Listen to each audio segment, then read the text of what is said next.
So today we'll be going over more of a tactical way that you can use to get a good grip on your newly awarded freight that you might have won from a bid or when you're expanding into new regions. You might also be looking at different ways to handle your freight today.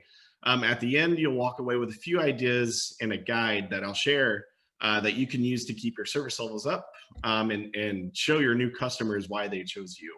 Being a little more specific, this will cover ways to prioritize each opportunity, finding the right carrier, and three, keeping your carriers engaged. Throughout each segment, I'll also share a little bit of our tool called C4 to show you how other companies are using these tactics when it comes to their freight. um, so a little bit more about what we do is provide practical, unique, and current data to help logistics teams like yourselves make better decisions. The two main problems that we really solve for are capacity and rating. Related to today's topic, our tool called C4 delivers capacity in a unique way through useful and practical carrier information. So in that sense, we shoulder the onboarding work in building out actionable carrier profiles where you can see carriers' entire routing network that's open to brokered freight and even take notes so you're not having to write things down anymore. So that's a little bit about what we do and our tool as well that we offer. So now before we talk about the three tactics, I want to express how important having a guide or strategy is, not for just new freight, but your business as a whole.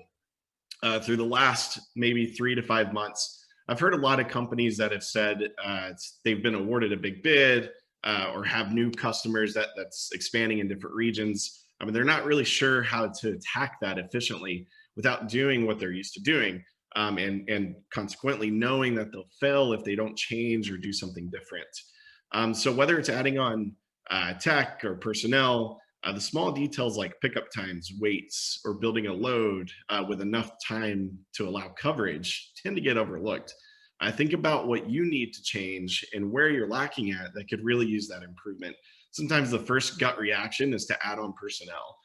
That's not always the case if there's a platform that reduces the expense of each transaction, so kind of reducing your cost per load.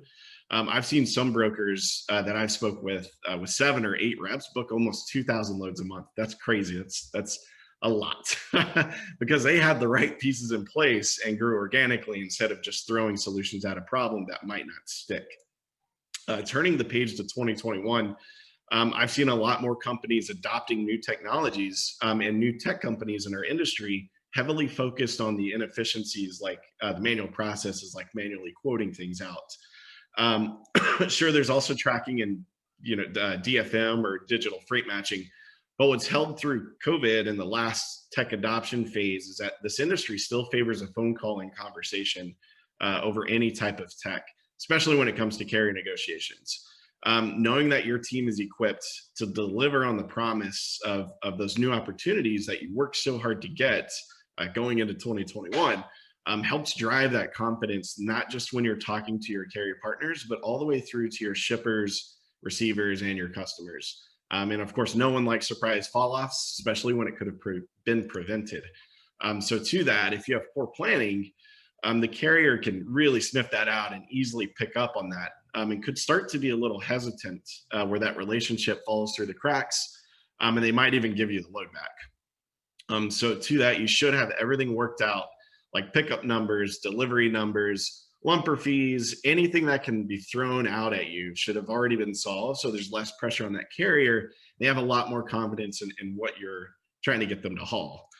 Remember that your carriers are your lifeline and your image. They're representing a lot of what you do, and your customers, unfortunately, a lot of times will only remember the service failures and expect the best. So it's important that you do everything you can to make that transaction run smoothly. Excuse me. When we talk about opportunities here, I don't just mean your newly awarded freight for future business, but more so all of your opportunities. That includes current freight, old bids that you might have lost out on for either overbidding or for whatever reason, or maybe you just didn't quote on due to it being a tough lane and you couldn't get it covered. There are many things that get in the way of what's really important. Sometimes you have to think of it as what's the lowest hanging fruit for me? In this case, what's the easiest lane to cover, or what's going to yield the most return for your company in terms of revenue or coverage time. Something I've always told my team back in my brokerage days when prioritizing those opportunities is to think about your carrier base and which carriers you can get to take new shipments with little friction. If you don't, oops, my apologies. If you don't look at lanes, coverage, or revenue streams over other opportunities, then you'll end up chasing some lanes that don't give anything back.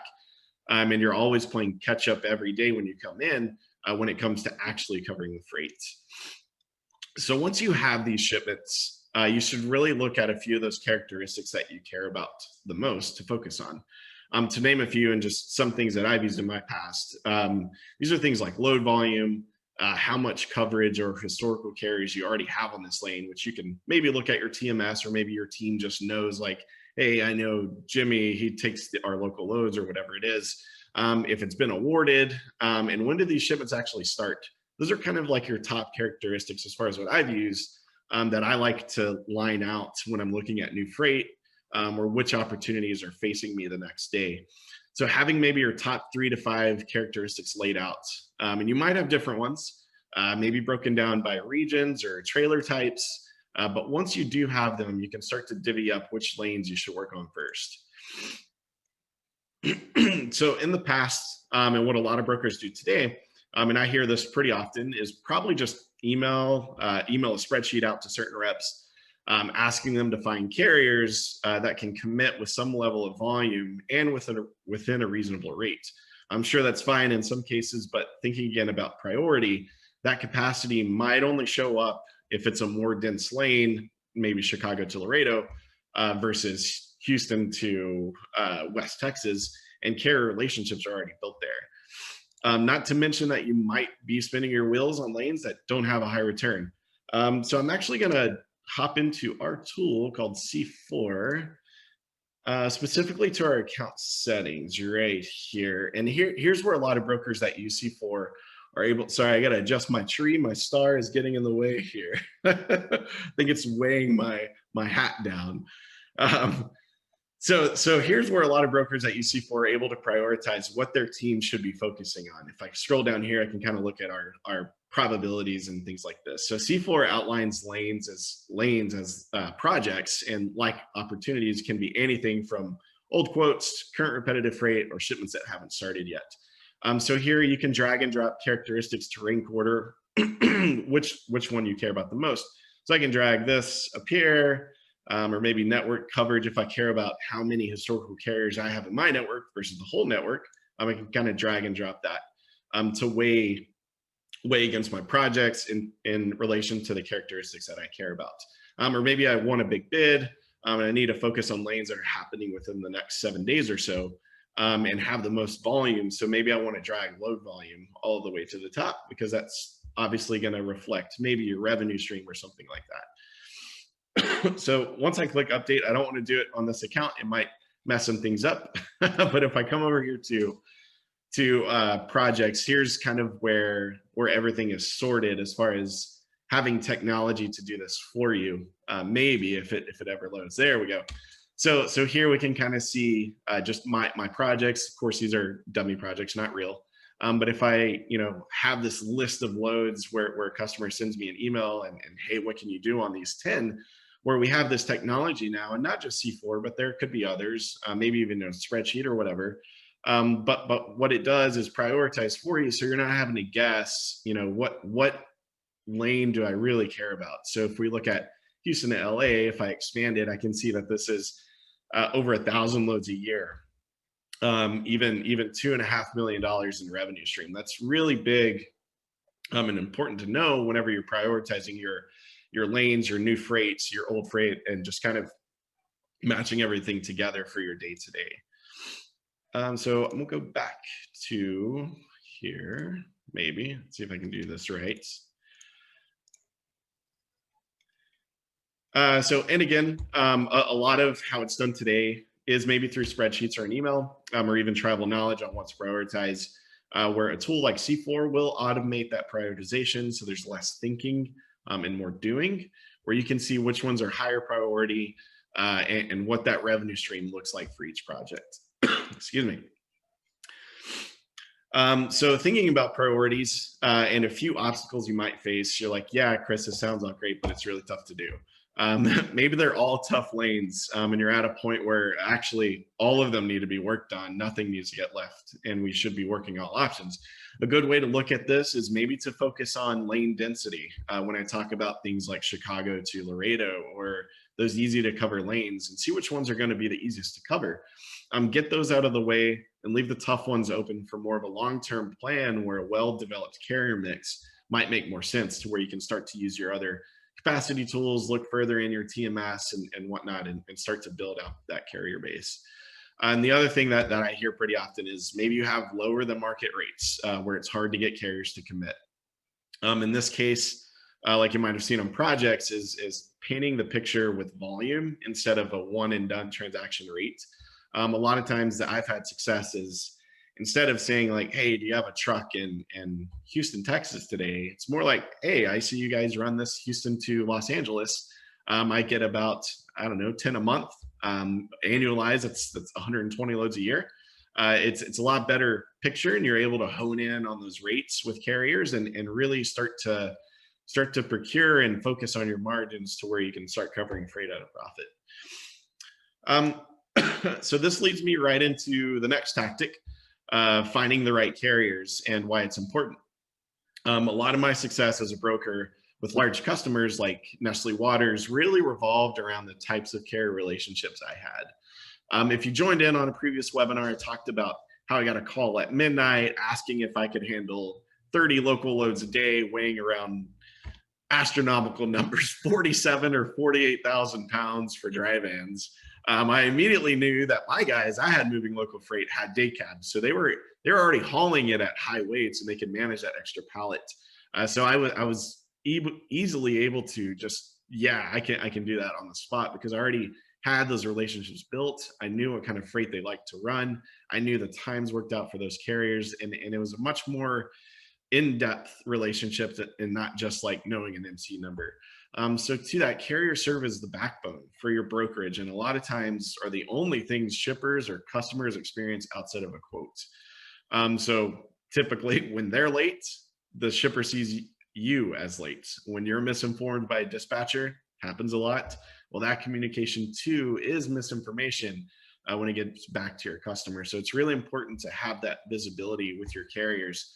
And you're not just booking random ones and not going further than just an MC number and a rate. So when you're looking at which carrier you should go with, you might want to factor in things like headquarters, what lanes they run, how often, and how many trucks and trailers they have, depending on your load volume. There are a few tools out there that help recommend matches in or outside of your network. A lot of companies that I speak to say they focus on using carriers in their network first, or historical carriers, and a mix of regular ones like your local guys that haul this freight that you already know at the top of your head, if they have relationships built before going outside of that. But what happens when your own network doesn't solve the problem and you don't have any regular carriers to go with? That's very common whenever you get your new freight, especially the ones that after bid season, you have these random lanes, Opelika, Alabama to nowhere, Texas. How are you supposed to get a carrier when you don't have any historical data on that lane? So I'm gonna actually get back into C4. Before I do that, we'll take a drink of water here. Maybe if my bottle opens. There we go. It's the weather down here. I'm out of Houston, Texas, and it's been really changing. It's like 40 degrees outside. Not too cold for for the Midwest, but down here it is. So getting back into C4, our database is built out not just by specific users, network, and brokerages network, but more of everyone's all together. So let's say, here we go. Let's say one of the lanes you're looking at covering is, what is it, Philly? I think someone asked me about this the other day. Something like Philly to Miami for a van. Here's C4. We'll sort out the best matches out by carrier lane information, frequency, meaning how often they run the lane, and even by just carriers already in someone's network for quicker targets. So these guys here in bold text in a network icon I can sort this out by just those carriers for quick targets. I already know they're set up, ready to go, complied. I don't have to worry about any other compliance issues since they're already set up in my TMS. So we can even sort by haul direction or head haul if we're looking for somebody in the area that has a lot of trucks. Maybe they can pick up with a little lead time and send out a local driver for that immediate pickup. Or maybe it's even backhaul if we're trying to make a more cost-effective approach and build a mix with both types of carriers. So having a system like this, it's really helpful. And again, a lot of companies do this in their TMS or maybe in a spreadsheet or just tribal knowledge. So I'm gonna come back here, start from this guy. Excuse me. So in any brokerage or circumstance, you should have a way to find quality carriers that don't just post their trucks looking for the next big buck. Whatever that source is, if it's a big database, and again, your historical carriers, your regular carriers, making sure you have freight that fits that carrier's business is really important. If you don't have a tool that does this, then a good practice would be to start with carriers in your TMS that are set up and ready to go.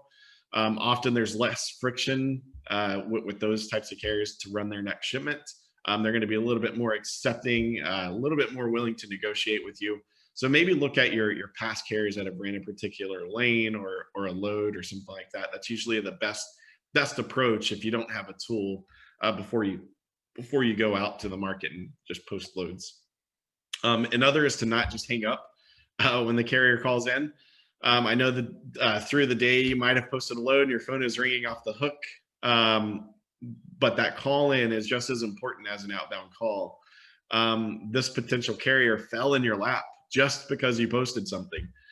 Sure, you might have urgent issues, but every single call must be spent procuring. Otherwise, you'll see yourself right back in that same position tomorrow, frustrated and a lot of unqualified targets to call.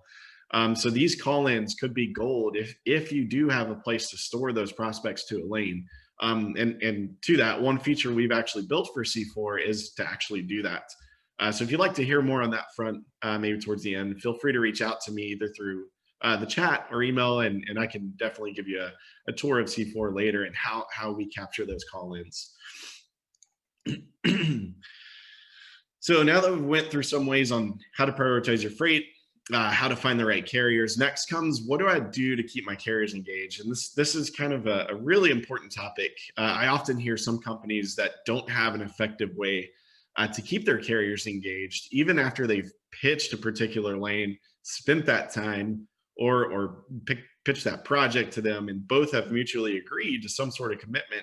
It's still tough for them to do that effectively after they've already talked to them. Excuse me. So back in my days at C.H. Robinson, available loads didn't really matter to us where relationships did. We were always on the phone with our regular carriers, maybe a top 15 or so that you would call every day and just talk. The transactions took care of themselves, interestingly. Yeah, I know today time is money and there's not a lot of time for chit chat, but a lot of those carriers really hold on to that moment when they say, man, this guy at CH asked what I was doing this weekend. That conversation goes a long way when you're looking for the right carrier. They'll remember that and give you a heads up on when and where their trucks are available, maybe 2 or 3 days from now, and they're not actively looking for freight on. So try to differentiate yourselves from other brokerages out there by making it more like a menu when you do have that available freight or opportunities or whatever it is. Here's kind of an example here to the right, something that I've sent to my carriers back in the day, just kind of like a menu where they would reply back, where I literally send an email just like this. They get to pick 1, 2, and 3.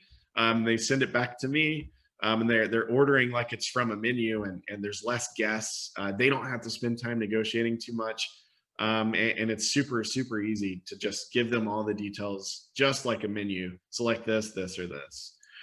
So at this point, whether it's in your TMS, a spreadsheet, a notebook, or a tool like C4, you should really start to capture that hidden capacity. Those are the trucks that are gone and not often posted. Excuse me. Not all the time will you have freight to give them. Like I said earlier, in some reps, and I've heard this too, and I've even thought about this earlier in my day is well, if I don't have freight to give them, why will they talk to me? Again, those conversations go much further than a transaction. After all, those carriers, they're going to be what's keeping your business running. So why not spend the extra time there? The worst that they could say is, "Hey, hang up, lose my number," or something like that. So there's no risk. You should spend that time there talking to your carriers. And I love to talk about the experience I had at C.H. Robinson earlier in my career because they prioritize so much on carrier development relationships. Their TMS, I think it was called Navisphere, did things more effectively and way beyond than what the other box TMSs did that I had used after that. And when you think about engagement, as far as engagement with your carriers, just find a way to start the conversation, and keep tabs on who you're calling, what lanes they run, and no more again than just their MC number. Try to differentiate yourself from the other brokerages out there by making this more like a menu, or the other tips that I've given. I was going to go back into C4, but it looks like we might be running out of a little bit of time. So just kind of back to the carrier engagement. It's really important to track that information. Hopefully your TMS can do that. If not, there are a few tools out there. Like I said earlier, we have our tool, C4. If you'd like to hear more about it, we certainly can. So this is kind of towards the end, but before we conclude here, let me just see if there are any questions. And I see a few here, but if you have a particular question, go ahead and excuse me, add it into the chat box there. The first one I see is, how do I pull in carriers to get to work with us, even if I don't have load volume to commit to them? Yeah, that's kind of what I said earlier. It's definitely an issue when you don't have that freight to actually give to your carriers. But back to kind of the opportunity part. If you have all those opportunities laid out and in scope where none are missed, that'll help you keep your options open and show your carriers that you're working for their best interest in mind, that you actually thought about what lanes they cover and you remember, or maybe your system, your TMS or your C4 or whatever keeps that information, to where maybe you can go back and pitch like, hey, this guy told me he ran Laredo to Atlanta, or Laredo to Atlanta. And you remembered that. Maybe it was wherever your software keeps that information, and they're able to see that, hey, this guy's working for me and with me, and not just looking to book a truck one at a time and have that type of relationship. So that's kind of how you can do that. Just keeping all of your opportunities in scope, like your old bids, current freight, new freight, things like that. Another question here. To us, every load needs to get covered. We don't have time to prioritize. What else should we do to make sure the right shipments are worked on? Yeah, so a lot of times prioritizing freight is not the first thing that you do when you walk in to your office. A lot of times you got your check calls that get in the way, documents from last night, or deliveries, lumper fees, whatever it is. You've got carriers calling in to book freight.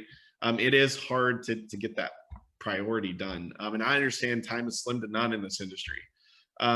Even then, though, you shouldn't just have a free-for-all on what freight gets worked on. I know 99% of the brokers will at least prioritize mentally what needs to get covered next, even if it's based on the next pickup time. The key here is to make sure that your next activity has the highest impact on your business. You don't want to focus all your efforts on something that can be picked up in the next 5 days. But you also don't want to put all hands on deck for that same day shipment. Otherwise, you're playing catch up every day, and there is no tomorrow. It's just today every time. So a good tactic here: maybe divvy up your team, maybe start to pre-book with some of them, and looking at those characteristics that I was talking about in terms of priority. Maybe it's like low volume, high density on that lane, or whatever it is. And really try to divvy up your team if you can. And not all hands on deck on one load. So let me see if there are any other questions here. I don't see any. It doesn't look like there's any others. There might be a few, I think, typing up right now, but if there are any, I'll catch those here at the end. Otherwise, thanks everyone for joining in today, and hopefully these tactics will help you guide to be a profitable 2021. Got another information slide here. So for more information on us and what we do, you can visit our site, schedule a demo. We have a quick video on our site if you'd like to take a look at C4, or feel free to reach me directly. Don't forget to follow us on LinkedIn for more webinars and updates. And that's pretty much it. I'll stay around here for the last few minutes if anyone has any other questions. Otherwise, you'll have a good Christmas if I don't see anyone soon.